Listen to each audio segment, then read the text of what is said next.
이제 포로가 돌아오는 2차 에스라이에서 2차 포로가 돌아오게 되지요. 그 사람들이 누구인지 어떤 사람들인지 오늘 본문에서 기록되어 있습니다. 그러면서 오늘 본문에 여러 사람들이 나오고 그와 함께 돌아온 사람들이 종족별로 기록이 되어 있는데요. 그런 가운데 우리 15절 말씀 함께 읽어보겠습니다. 15절입니다.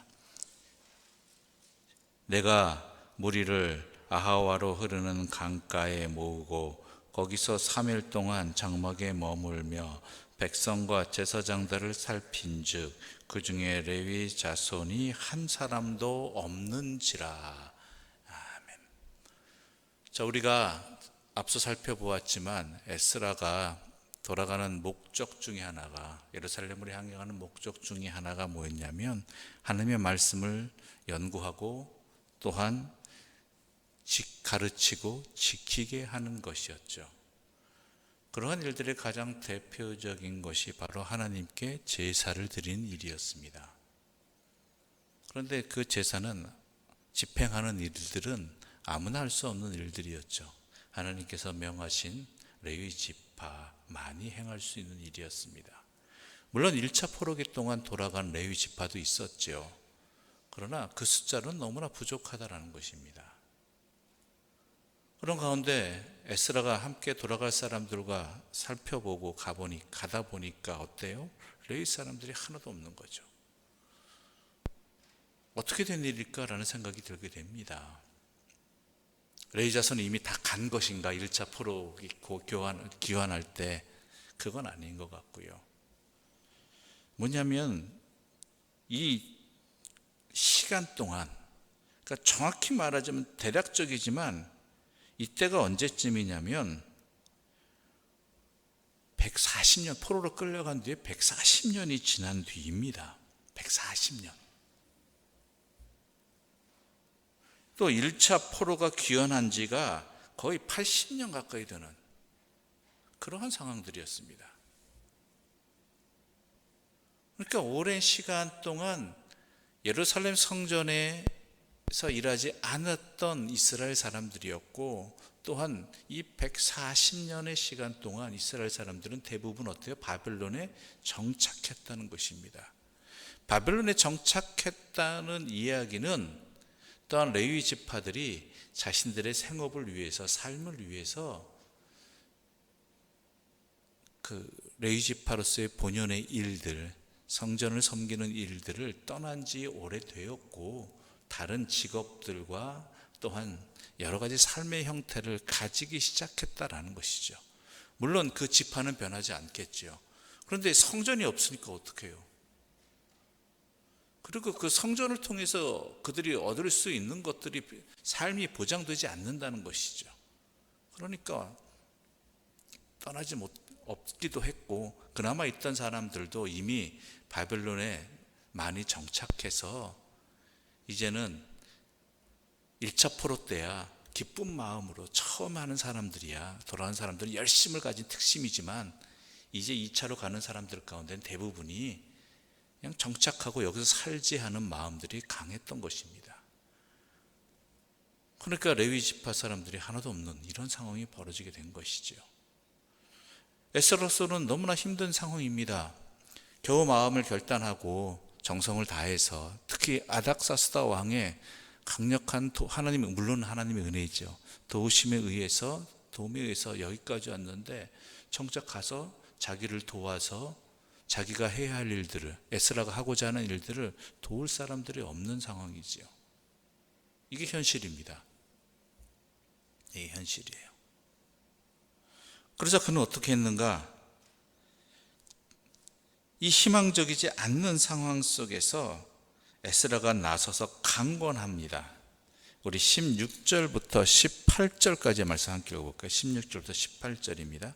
이에 모든 족장 곧 엘리에셀과 아리엘과 스마야와 엘라단과 야립과 엘라단과 나단과 스가랴와 무슬람을 부르고 또 명찰한 사람 요아립과 엘라단을 불러 가시바 지방으로 보내어 그곳 족장 이또에게 나아가게 하고 이또와 그의 형제 곧 가시바 지방에 사는 느디님 사람들에게 할 말을 일러주고 우리 하나님의 성전을 위하여 섬길 자를 데리고 오라 하였더니,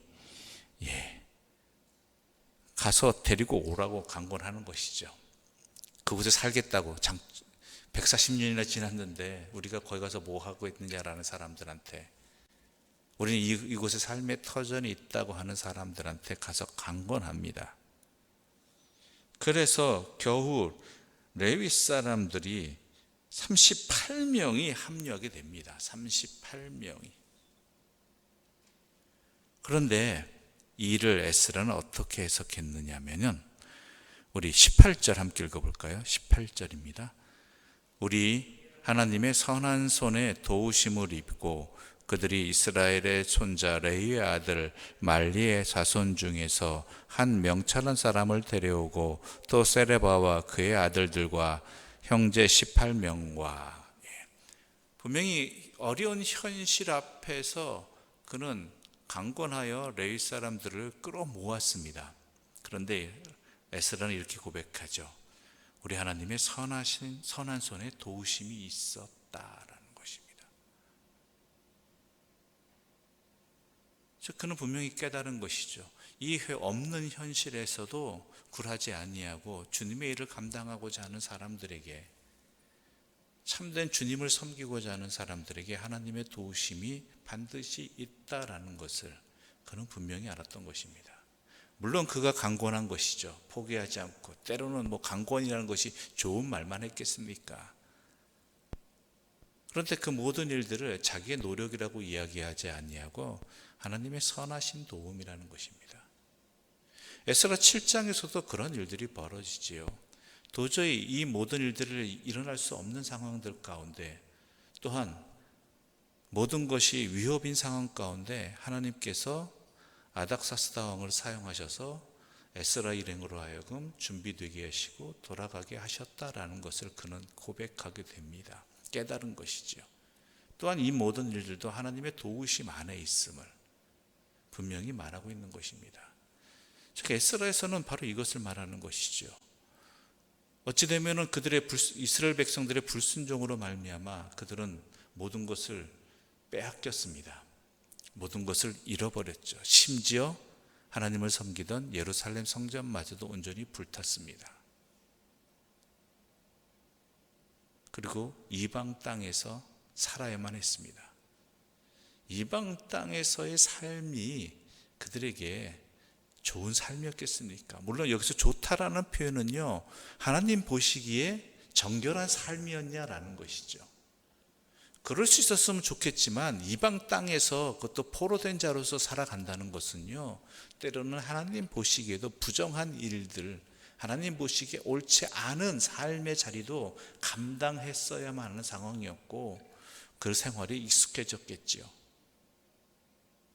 그런데 그런 상황에도 불구하고 그들이 하나님 앞에 자신들을 깨닫고 회개하고 돌아올 때 하나님께서 놀라운 은혜로 이끌어 주셨다라는 것입니다. 돌아오게 해주셨다라는 것이고 하나님께 예배 드릴 수 있는 자로 하나님의 백성으로 회복시켜 주셨다라는 것입니다. 전적인 하나님의 은혜이죠.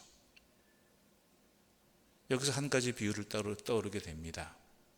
바로 예수님이 비유하셨던 작은 아들의 비유, 탕자의 비유라고 이야기하죠.